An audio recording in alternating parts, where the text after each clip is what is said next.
I'm Mandy, and I am the content manager for Weekend D&D. I'm Carly, and I'm the resident artist and creative extra. Extra. I help with the artsy stuff. You do help with the artsy stuff a lot.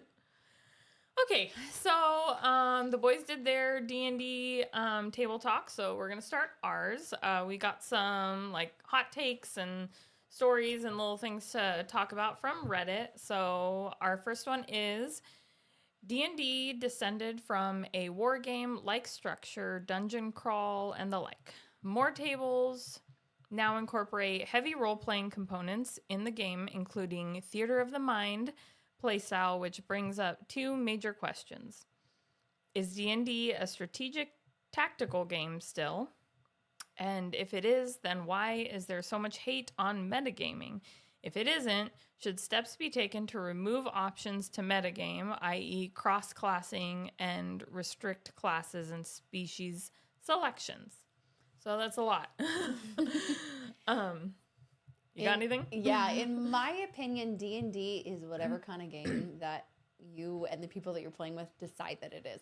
If you decide that it's a strategic battle game and all you want to do is fight and, metagame, then go for it. That's how you and your friends play it, and that's fine.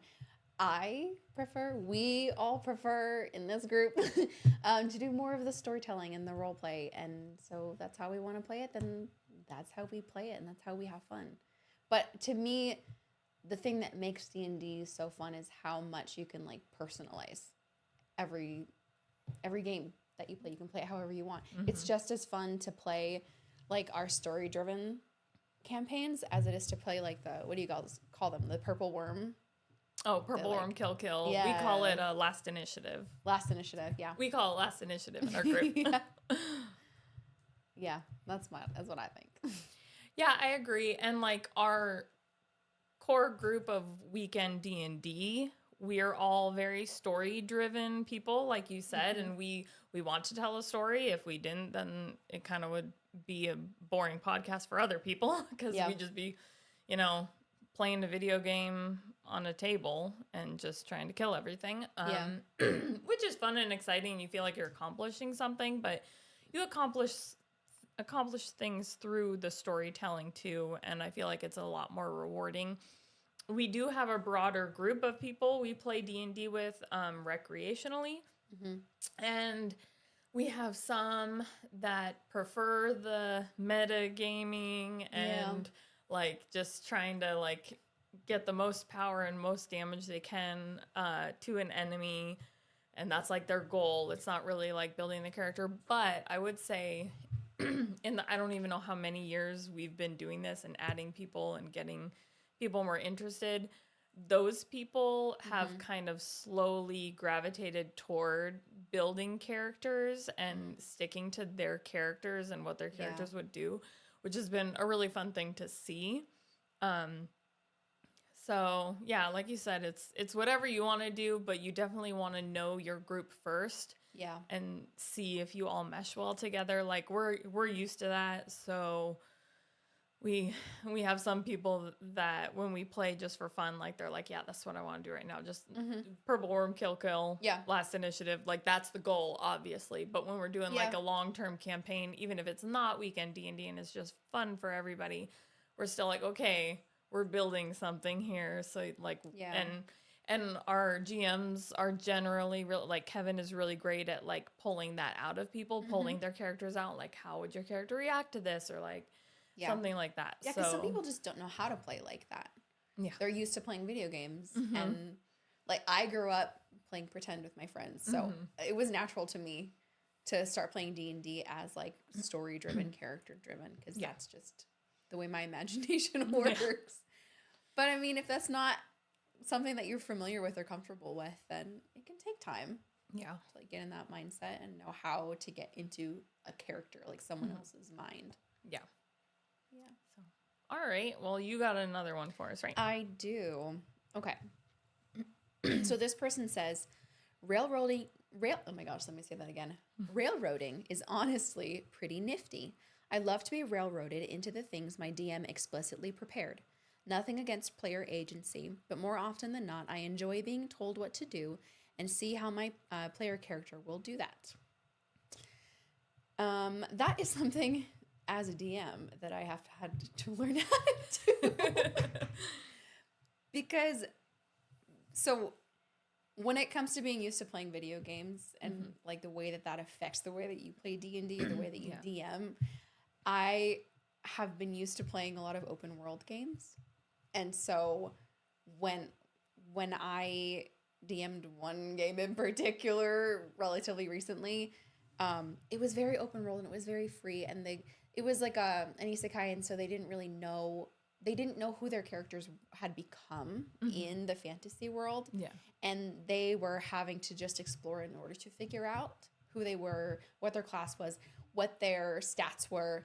And that was really fun for them in the very first session. But then after a while, they were kind of like, well, what are we doing though?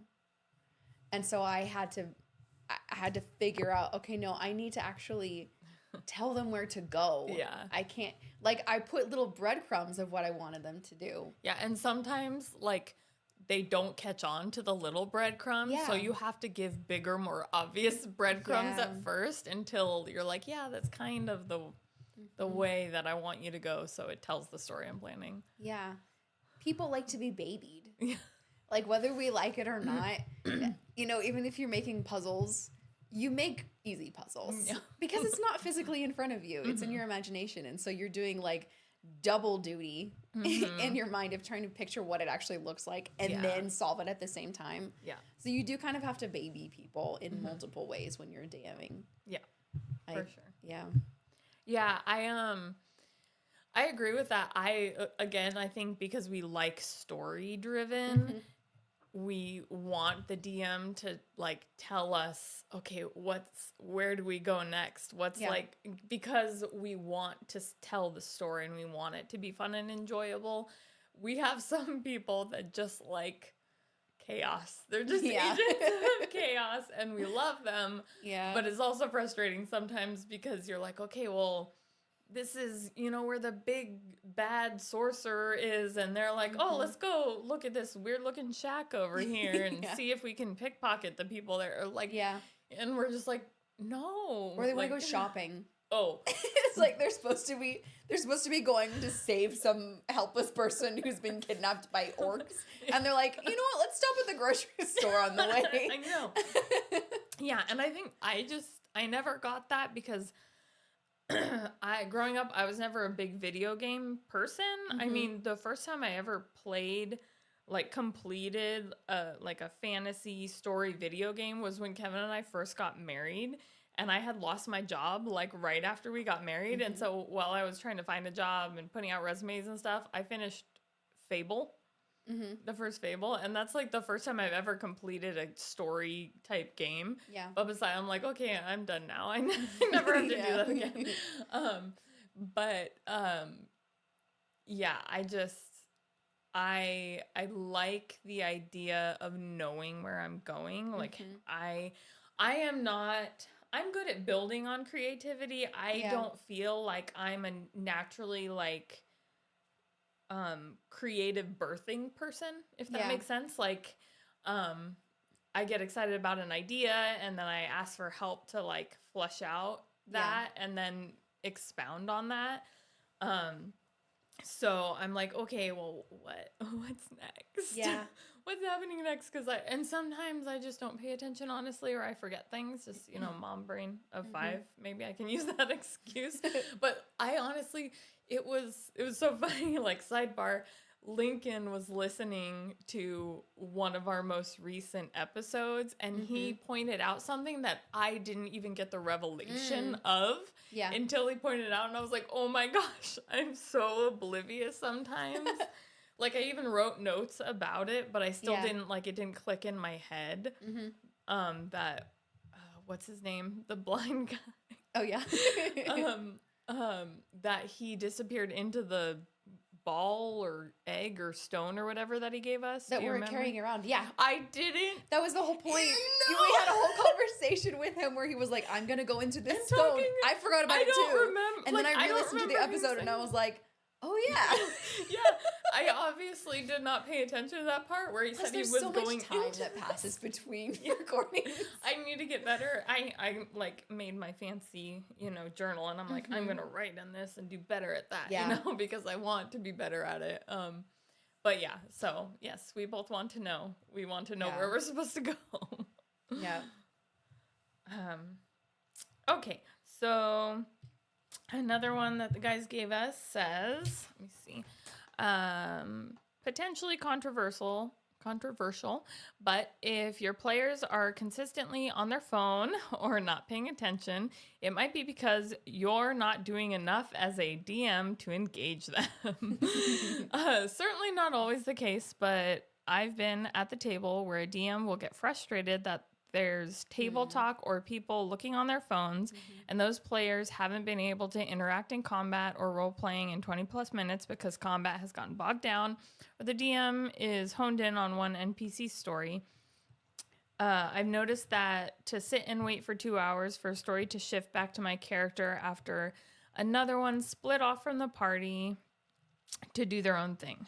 The idea that it's inherently disrespectful to pay any less than full attention at all times neglects the DM's potential role in the players not feeling engaged. So it's the sole responsibility of the players if the table is distracted. So that's a lot of information right there. Yeah. For me, as a DM, I've only DM'd a few, and they've been short campaigns. Kevin was just talking to me about, like, maybe you'll DM season 3. And I was like, yeah.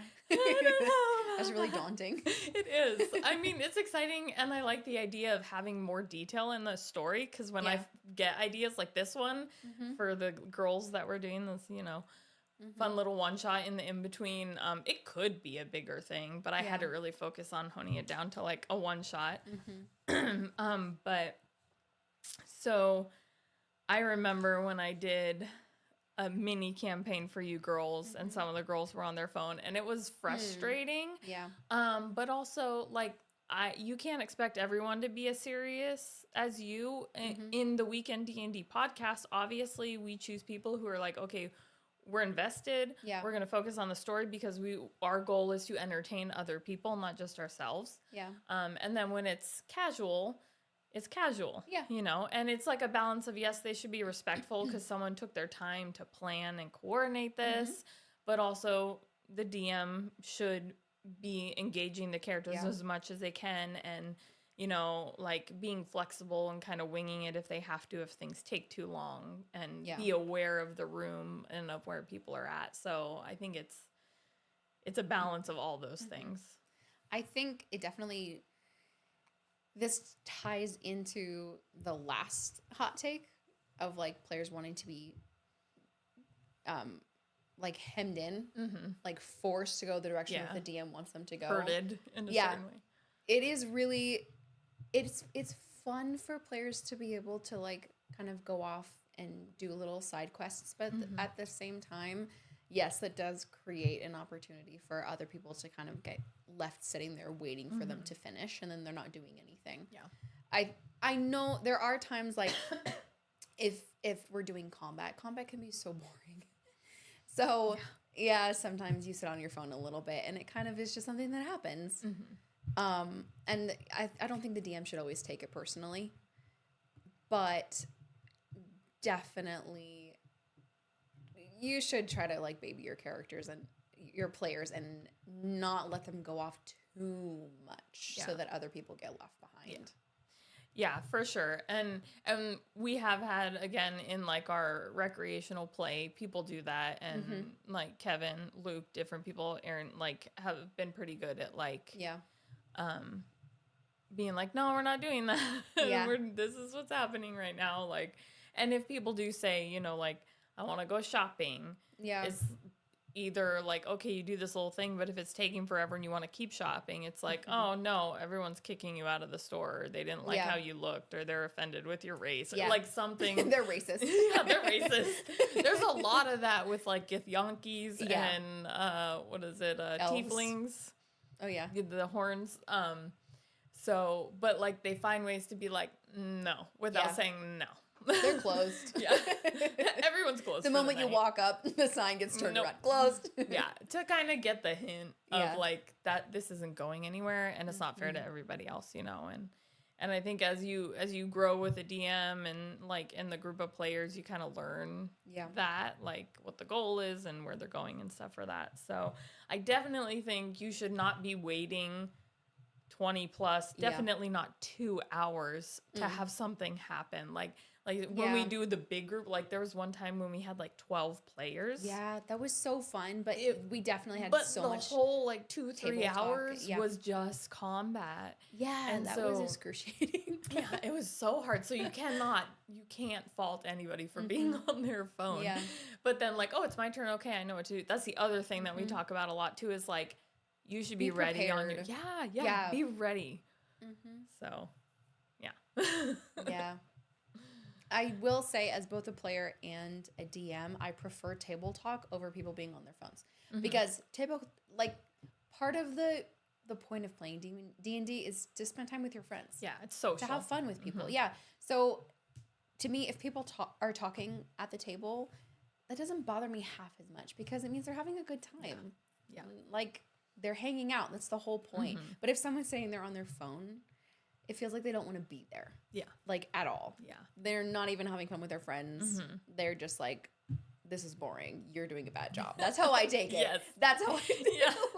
Yeah, I get that. I feel like I said, there has to be a balance of respect with both the DM and the players. Like, they respect your time and your efforts, and you respect that they came here to do something, not sit around and wait for you. So, like, I don't mind the table talk. Like, that was part of, I love D&D because I like hanging out with people and just the fellowship and the social aspect of it in the entirety of it. The beginning when people are hanging out before we're ready and waiting for everybody, and just the entire process I enjoy. And like Kevin always says, like, I love when players reference past events in D&D and they're like, remember when we did this? And it's like them, not their characters. And that's really exciting because like you feel part of something. So that's really cool.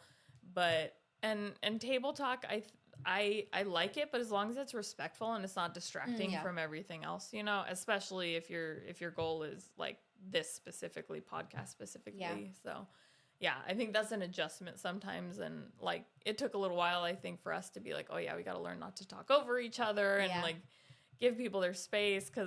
And the more people there are, it kind of just turns into a shouting match sometimes, not in a bad way, but like everyone's trying to get their 2 cents in. So figuring all that out, but yeah.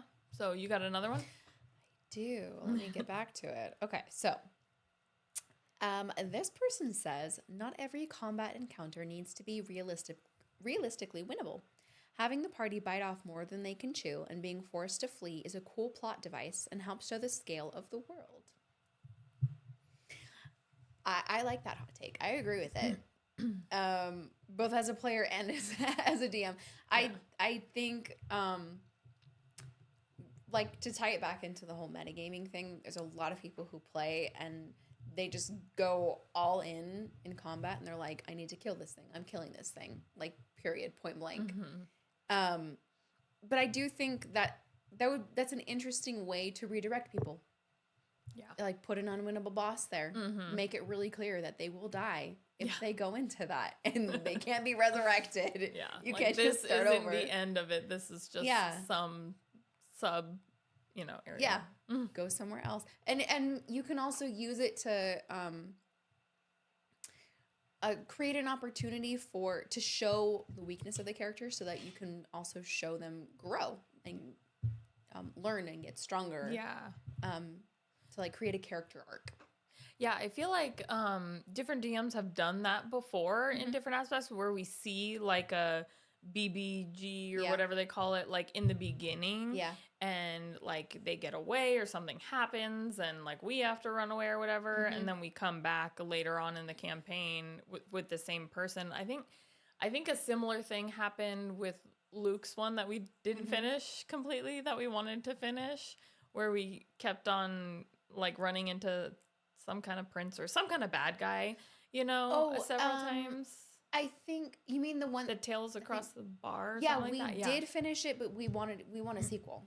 That's what we've been pushing for. I don't think we totally completed it, did we? Really? I don't think we did. No, I think we maybe. I don't know. Yeah, I think we did, but I remember that because he he gave me a necklace of fireballs. Yes. And neither of us realized how powerful it was, and I literally almost killed the BBG. Yeah. Like before we were supposed to. Yeah. He was like, okay, I gotta redirect this. Yeah, that was so cool. That was so funny. I loved that. Yeah. So I I think that's all I got on that one. Okay. I think that was it. You got anything else on any of those? No, I think these have been some pretty fun hot takes. I know. I'm a really fast talker, so I feel like sometimes it just goes by really fast. Yeah. But I'm really excited to get back into the second half of season 2. Yeah. I'm really excited about the mini campaign that you're going to be GMing. I haven't even started it. Well, I sat down to start writing and I was like, what? I don't even know what to do with this. Rugrats. I know. It's going to be really fun. I mean, mini, spoiler or whatever. I think we're going to call it Toddlers on Trikes, right? Yeah, because it's the kids on bikes, but toddlers. Yeah. And which is why I said Rugrats, just to clarify. Yeah, it's not actually, but yeah, so I enjoy the little in-betweens. Those are really fun. And it's funny because we keep thinking of ideas for mini campaigns and we're like, okay, we got to like finish what we're doing now because we have so much like lined up and ideas, and everyone that we work with is so creative, which makes it really fun too, and different dynamics of GMing. Like Kevin's a good mix of descriptive and giving us visual aid and stuff like that, and giving us a lot of freedom to do what we want, and being really like, he is a creative person and it's easy for him to wing it and stuff. I as a DM, GM, whatever, I like to be creative, but I also really like visual aids. So when I'm creating a story, like I'm seeing a movie in my head. So I like the idea of having visual aids. And then Luke does it all like theater of the mind, which has been also really cool too, because it makes you pay attention more. And I feel like you could get even more creative. It like forces you to think and focus and pay attention. So I'm excited. Me too. Well, thank you guys for listening. If you did listen, hopefully somebody had fun listening. Someone out there. Yeah. Hi, Cooper and Link. Yes. Hello, our biggest fan, Lincoln, my oldest son. But hopefully, other people enjoy it. And we will see you soon to restart the second half of season 2. Bye. Bye. Thanks for watching.